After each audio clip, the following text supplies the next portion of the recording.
So it actually took a while or longer than it was supposed to be for me to find out that I had made the team. The initial announcement was supposed to be done on April 30th. That was the last official day for anybody from Zimbabwe to qualify. So it was five of us that actually ran the qualifying standard for Zimbabwe. Just sitting there waiting. May 5th comes around, nothing. May 30th comes around and there's nothing, and I'm contacting people, the president for my association, to find out, is there any information that I can know about making the team, but I'm not getting anything, and I was starting to get nervous at that point. It's like, at least I need to know what's happening so that I can know what to train for. I remember talking to my coach about it. He was like, well, let's just focus on what we can control at this point, which is just preparation. If you make the team, that's great. If you don't make the team, then we can actually plan on something else. And I remember just waking up on a Thursday morning. I had a lot of text on my phone, and one of my friends from back home actually copied and pasted the whole article and sent it to me via text. So Zimbabwe is 6 hours ahead. So I got those texts at like 12 in the morning, but I never checked my phone in the middle of the night. So the first thing is like 6:30, I wake up and I check my phone, and it says, congratulations, congratulations, congratulations, you've made the team. And I couldn't go back to bed at that point. I just woke up and I was so excited. That I started calling some people. I think the first person that I called was Bowles, and I called Coach Aycock, and I called my coach from North Carolina, and a couple of people, just to let them know that I've actually made the team. And it was exciting to know that at that point, because it was a huge relief, because we were waiting for such a long time to know what we're training for, if we are actually going to go to Rio. Because there were kind of doubts that were coming in at that point, because we had built up some stories about it, yeah, I am going to Rio. And now just finding out just solidified, that dream that we've been working for such a long time. That conversation that I had about 4 years ago in 2012, when I went to Minnesota for my first marathon, and I actually failed qualifying for the 2012 marathon, and coming back again, it's like, well, let's try this again. And it was exciting. I was happy that I actually get to wear my nation's colors in the biggest sporting stage in the world, and run a marathon against some of the best guys in the world.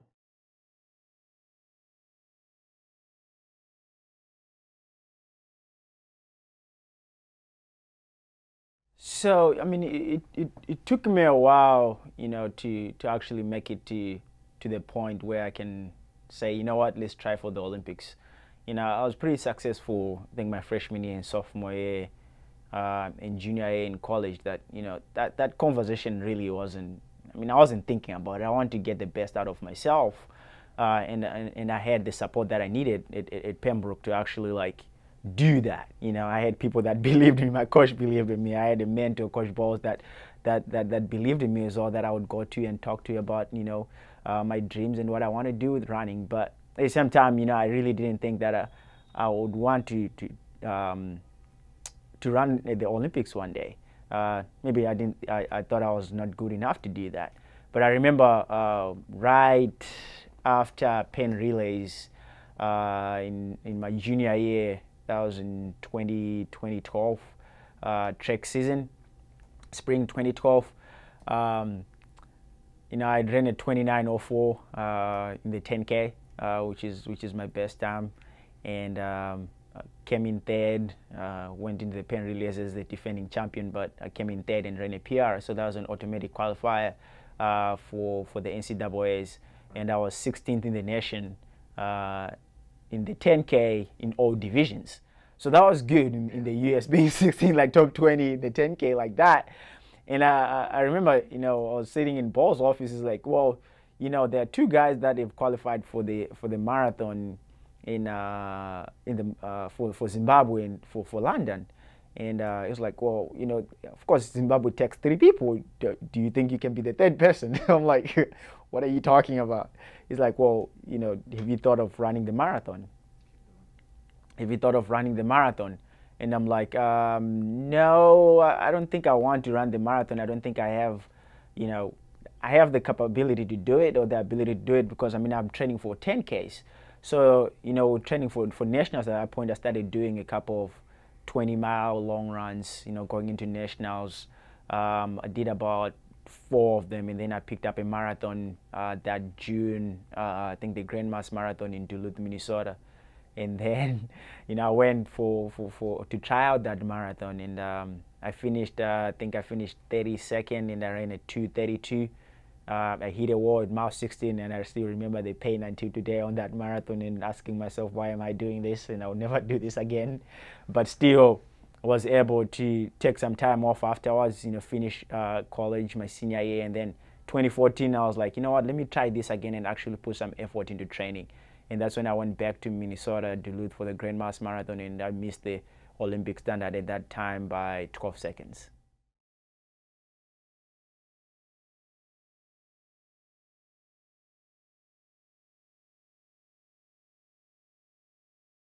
All right, so I arrived in 2009 as a freshman in the 1021 that year in August, you know, different from regular freshmen that you get on campus. And I remember one day my coach calling me in his office just before the season started. He's like, well, you know, I want you to be the captain of the team. And I'm like, what does that entail? What do you want me to do? Like, I just don't want you to do anything. I just want you to be yourself. And you know, that meant a lot. And like, what do you mean me be myself? Do I need to yell at people when they're not doing the right things and stuff? It's like, nah, I mean, you know, I like your positive attitude. And I'm like, okay, well, only if you knew that, you know, 2 years before I came here, I almost quit running just because, you know, I graduated college, graduated high school in 2006, and the opportunities were not coming as fast as I wanted them to come in. There were some obstacles that came in through the way to actually get to get the opportunity that I got to run for UNCP. And so, you know, him talking to me like that kind of rekindled the fire that in me, that, you know what, I can be better, I can do better. And he saw me as a leader, that I can, you know what, I can actually impact some other athletes in a positive way. So freshman year, you know, started running again. I had run, I think back home in 2006, I ran like a 14:40. 2007, I never touched close to 15 minutes in a 5K.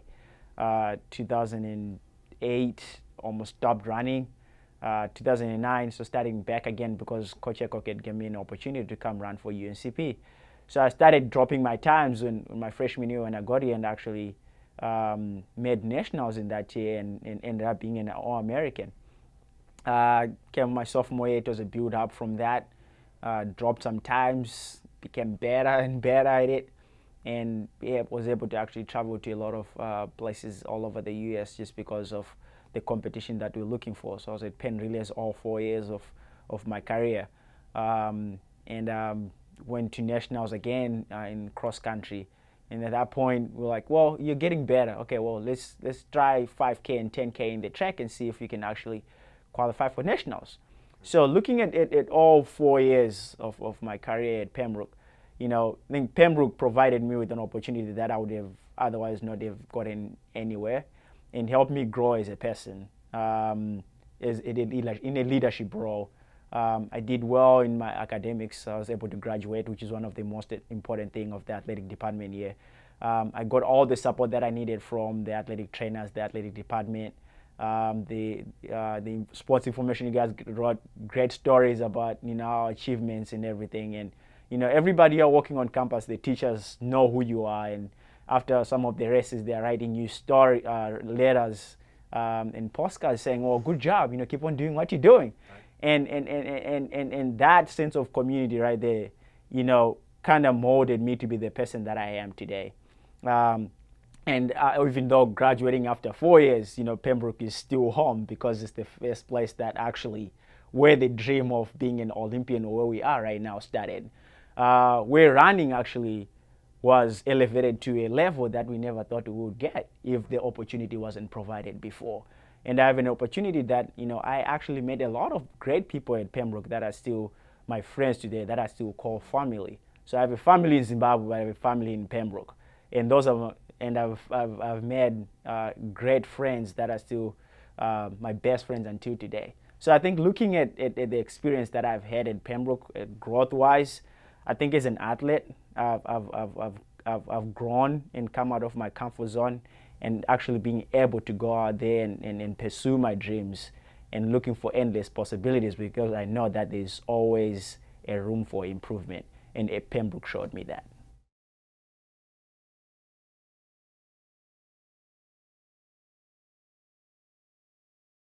Oh man, so being an All-American is an accolade that you strive for to get at the end of the season. Besides winning a national championship, that's the second best accolade that you can get as an athlete in any sport in the NCAA.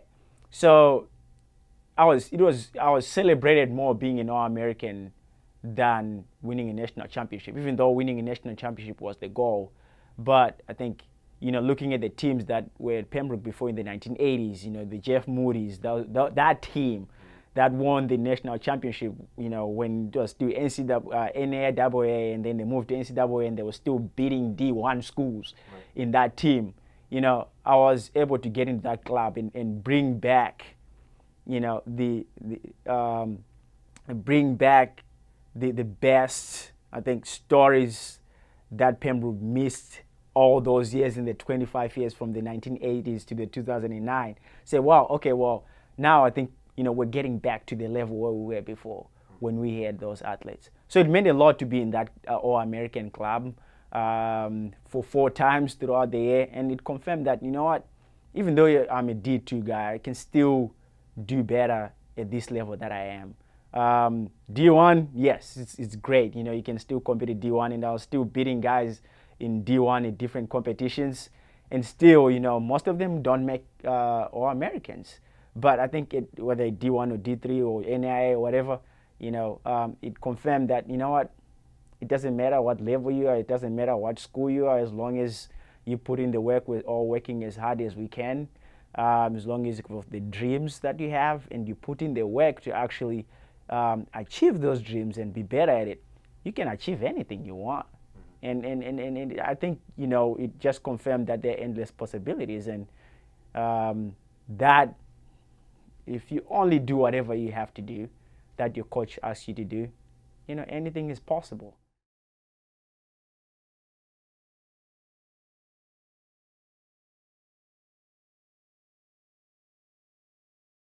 Oh man, Kira has been a great pillar of support to my running career. I remember we met in 2010 at the leadership camp, which is one thing that UNCP does pretty well. We just applied to go to leadership camp. We went for a six-day camp in Wilmington, in Oak Island, and we met there, and I was the running guy, and she had the brains. So and I asked her to go for a run, and she's like, no, hell no, that's not happening. That's not happening. But that started the conversation. And we ended up going for a walk, and lasted for an hour. We were just talking about our dreams and everything like that. And I saw the kind of person that she was. And from there, it's like, it's hard to support somebody that runs every time, and you never see them over the weekend, and they're always gone, But she was there to always stick with me the whole way, and she believed, I think, in the potential that I had, even though we never talked about the Olympics. But graduating from UNCP, moving to Augusta, and going on running trips, she's always been there and supporting me, and it felt good. I mean, in college I had my coach to do that, but afterwards I needed somebody to be there to be supporting me all the way, and she has always been there, and that has meant a lot. I don't think I would be here if she wasn't for it, and I've gotten to a point where sometimes it's really hard to just get up and do it. And she's the one that, she is the voice to say, what, I mean, just do what you have to do and take one day at a time. And I've gotten to a point, even, during the period where you're waiting to hear the news whether you made the Olympics or not. and you're trying to decide what do I want to do with my life. And one day she just told me, don't make permanent decisions based on temporary feelings. And that stuck with me. I'm like, well, okay, let me take a step back here and see, okay, what is the big picture and what we're trying to do. So she has been that voice of encouragement and that voice of support, and brings sense to my craziness when it comes to running.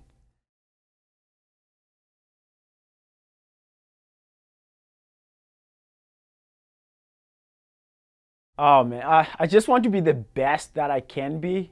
Um, you know, I want to be a role model. I want to show the next generation from Zimbabwe that this can be done. A kid that came from public schools, from a public school in Zimbabwe, without resources or anything, was able to make it to running without shoes and running SATs, writing SATs 5 times, and having a hard road to actually get to the opportunity to come to the US. That it can actually be done. And now we're talking, well, not only did you go to the US and complete a great academic career, or in a great athletic career, but actually, after that, you continue doing it, even though without the support of other the athletes, that the support that they get, you're still doing it. There is a drive within me that, even though with the lack of resources, it can be done. It's one step at a time. Just do whatever you can, and it can be done. Of course, at the Olympics, I want to do my best. Position higher. The last Zimbabwean guy finished at the Olympics. The highest Olympic finish that we've had in the marathon is 7th. So anything higher than that, just to pick the step up. Anything higher than 7th, that would be great. That's my goal. And going for a PR as well, for a personal best. I've ran 2:16:51, but right now, training-wise, we're looking at a 2:12, 2:11 right there. That's where my training is, and I think I'm fit enough to be able to run that. And that's the plan. So, a higher position, a higher finish, a faster time than what I've run before, that would be great. But at the same time, there is a deeper goal than that. It's just to be a symbol of inspiration to the next generation that anything is possible and it can be done by anybody. Doesn't matter who you are, where you come from. You can do anything you want. No, it doesn't mean you have to run at the Olympics, but whatever it is that you want to do, I think it can be done.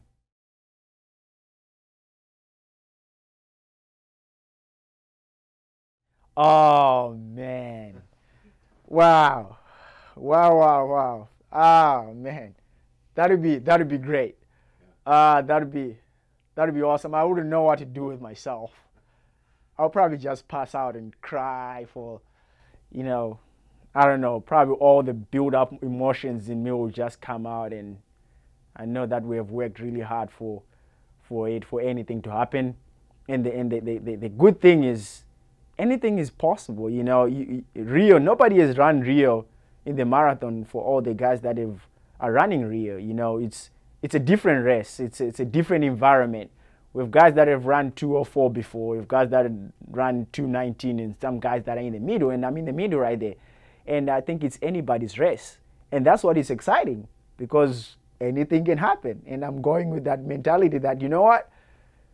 I can finish in the podium. But if I finish in the podium, I really don't know what I'm going to do with myself. I really don't know.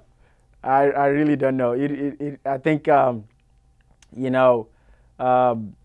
owe it to my supporters that have actually helped me to get to that point, and oh my goodness, yeah, it'll be crazy. But if it happens, that'll be awesome. That'll be awesome. It means that, UNCP is an Olympian, not only an Olympian, but a medalist. Whatever that color it is, I don't care. It's a medal anyways.